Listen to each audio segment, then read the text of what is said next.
Finally शेर की मंगनी हो चुकी है रिदा के साथ।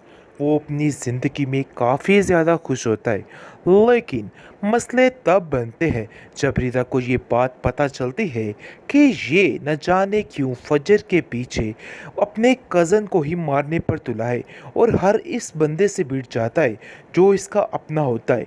तो आखिरकार कल को क्या मसला बनेगा, जिसको सुन के वो काफ़ी हैरान होती है और शेर को कॉल कर देती है और कहती है कि मुझे तुम्हारे ये सारे लचके मुझे समझ नहीं आ रहे हैं। तुम्हारा बाप भी तुम्हारी इन हरकतों की वजह से काफ़ी परेशान है, लेकिन शायद तुम्हें अंदाज़ा नहीं हो रहा। जिस पर वो साफ साफ कहता है कि देखो रीता, जो कुछ तुम सोच रही हो तुम्हारा वहम है, इसके अलावा कुछ नहीं है। मेरा बाप मुझसे परेशान है, मैं जानता हूँ, लेकिन वो लड़की बहुत बेबस और मजबूर है। तुम उसके बारे में कुछ नहीं जानती हो, इसलिए उस पर कीचड़ मत उछालो। जिसको सुनकर उसको शदीद गुस्सा आ जाता है और वो कहती है कि चाहे जो कुछ मर्ज़ी हो जाए, मुझे अब तुम्हारी एक नहीं सुननी है।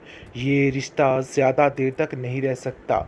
लेकिन जी आप देखेंगे कि कभी भी शेर समझौता नहीं कर सकता है किसी की इज़्ज़त के साथ, क्योंकि वो जानता है कि उसका कज़न बिल्कुल भी गलत आदमी है और वो किसी के साथ कुछ भी कर सकता है, जिसकी टेंशन में उसने दिन रात एक कर दिया है। और वो साफ साफ कह देता है, देखो फजर, मेरी बात ज़हन में रखना कि तुम्हें कोई कुछ नहीं कह सकता है। मैं तुम्हारी जगह कोई और भी होता ना तो उसका ही साथ देता, इसलिए परेशान होने की कोई भी ज़रूरत नहीं है। उसको काफ़ी ज़्यादा तसल्ली देता है, लेकिन ये बात रिदा को बिल्कुल भी हज़म नहीं होती है और वो गुस्से में लाल पीली होने लगती है। और वो साफ साफ कह देती है कि मुझे नहीं लगता कि हमारा रिश्ता ज़्यादा देर तक चलेगा, क्योंकि तुम्हारे दिल में मोहब्बत है कहीं ना कहीं उसके लिए और तुम उससे बेहद प्यार करते हो, जिसकी वजह से ये सब कुछ हो रहा है। जिसको सुनकर वो कहता है कि वो एक बेबस और मजबूर लड़की है। देखो, इन बातों को समझने की कोशिश करो। अगर तुम ये बात नहीं समझोगी तो तुम्हारे लिए बुरा हो जाएगा।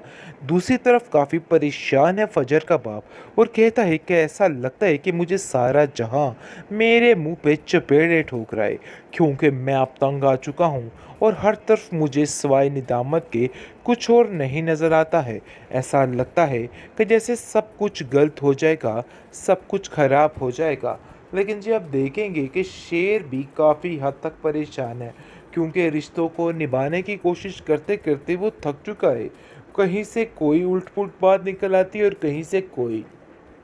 वो बहुत ज़्यादा कोशिश करता है कि हर रिश्ते के दरमियान रंजिशें कम हो जाएं, लेकिन उसके हाथ कुछ भी नहीं आ रहा है सिवाय निदामत के या लोगों की बातों के, क्योंकि ये बंदा काफ़ी ज़्यादा परेशान हो चुका है और सोच रहा है कि आखिर वो ऐसा क्या करे कि मामले निबट जाएं और मामले ठीक हो जाएं। दूसरी तरफ उसकी फुप्पो जैसे ही अपने माजी को सोचती है तो काफ़ी परेशान हो जाती है और कहती है कि अगर वो गोली मेरे बच्चे को लग जाती, यानी कि शेर को लग जाती, तो वो शायद कभी भी अपने आप को माफ़ नहीं कर पाती। लेकिन जो होता है अच्छे के लिए होता है। उसकी ज़िंदगी का ये सुकून देख के वो काफ़ी ज़्यादा मुतमिन हो चुकी है। लेकिन शेर अपनी ज़िंदगी में बिल्कुल भी खुश नहीं है, क्योंकि जिधर भी देखता है उसको सवाए रुसवाई के और कुछ भी नहीं मिल रहा है। हर तरफ उसकी हक तलफी की जा रही है और उसको जलील और रुस्वा किया जा रहा है। और सबसे बड़ा ये काम उसके चचा जान कर रहे हैं, क्योंकि वो उसको ज़माने में रुस्वा होते हुए देखना चाहते थे और ऐसा ही हो रहा है। मामलात को ख़राब करने वाला वही है और इस बेचारे की ज़िंदगी तबाह करने वाला तो मेन यही बंदा होगा। फाइनली शेर की मंगनी हो चुकी है रिदा के साथ। वो अपनी ज़िंदगी में काफ़ी ज़्यादा खुश होता है। लेकिन मसले तब बनते हैं जब रिदा को ये बात पता चलती है कि ये न जाने क्यों फजर के पीछे अपने कज़न को ही मारने पर तुला है और हर इस बंदे से भिड़ जाता है जो इसका अपना होता है। तो आखिरकार कल को क्या मसला बनेगा, जिसको सुन के वो काफ़ी हैरान होती है और शेर को कॉल कर देती है और कहती है कि मुझे तुम्हारे ये सारे लचके मुझे समझ नहीं आ रहे हैं। तुम्हारा बाप भी तुम्हारी इन हरकतों की वजह से काफ़ी परेशान है, लेकिन शायद तुम्हें अंदाज़ा नहीं हो रहा। जिस पर वो साफ साफ कहता है कि देखो रीता, जो कुछ तुम सोच रही हो तुम्हारा वहम है, इसके अलावा कुछ नहीं है। मेरा बाप मुझसे परेशान है, मैं जानता हूँ, लेकिन वो लड़की बहुत बेबस और मजबूर है। तुम उसके बारे में कुछ नहीं जानती हो, इसलिए उस पर कीचड़ मत उछालो। जिसको सुनकर उसको शदीद गुस्सा आ जाता है और वो कहती है कि चाहे जो कुछ मर्ज़ी हो जाए, मुझे अब तुम्हारी एक नहीं सुननी है। ये रिश्ता ज़्यादा देर तक नहीं रह सकता।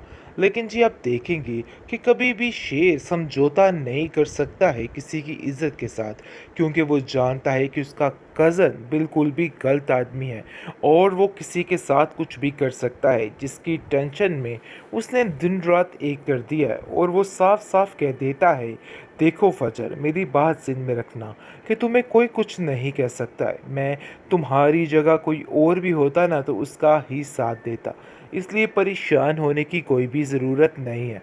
उसको काफ़ी ज़्यादा तसल्ली देता है, लेकिन ये बात रिदा को बिल्कुल भी हज़म नहीं होती है और वो गुस्से में लाल पीली होने लगती है और वो साफ साफ कह देती है कि मुझे नहीं लगता कि हमारा रिश्ता ज़्यादा देर तक चलेगा, क्योंकि तुम्हारे दिल में मोहब्बत है कहीं ना कहीं उसके लिए और तुम उससे बेहद प्यार करते हो, जिसकी वजह से ये सब कुछ हो रहा है। जिसको सुनकर वो कहता है कि वो एक बेबस और मजबूर लड़की है।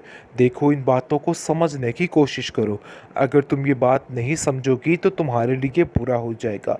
दूसरी तरफ काफ़ी परेशान है फजर का बाप और कहता है कि ऐसा लगता है कि मुझे सारा जहां मेरे मुंह पे चपेड़े ठोक रहा है, क्योंकि मैं अब तंग आ चुका हूँ और हर तरफ मुझे सिवाय निदामत के कुछ और नहीं नज़र आता है। ऐसा लगता है कि जैसे सब कुछ गलत हो जाएगा, सब कुछ खराब हो जाएगा। लेकिन जी आप देखेंगे कि शेर भी काफ़ी हद तक परेशान है, क्योंकि रिश्तों को निभाने की कोशिश करते करते वो थक चुका है। कहीं से कोई उल्ट पुल्ट बात निकल आती है और कहीं से कोई।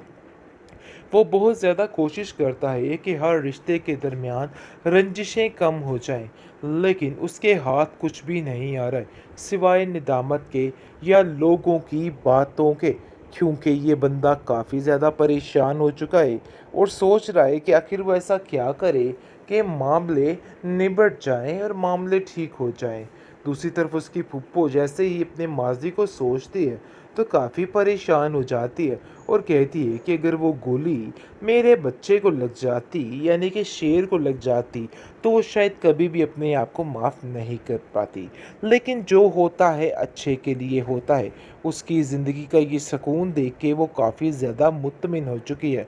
लेकिन शेर अपनी ज़िंदगी में बिल्कुल भी खुश नहीं है, क्योंकि जिधर भी देखता है उसको सवाए रुसवाई के और कुछ भी नहीं मिल रहा है। हर तरफ उसकी हक तलफी की जा रही है और उसको ज़लील और रुस्वा किया जा रहा है। और सबसे बड़ा ये काम उसके चचा जान कर रहे हैं, क्योंकि वो उसको ज़माने में रुस्वा होते हुए देखना चाहते थे और ऐसा ही हो रहा है। मामलात को ख़राब करने वाला वही है और इस बेचारे की ज़िंदगी तबाह करने वाला तो मेन यही बंदा होगा।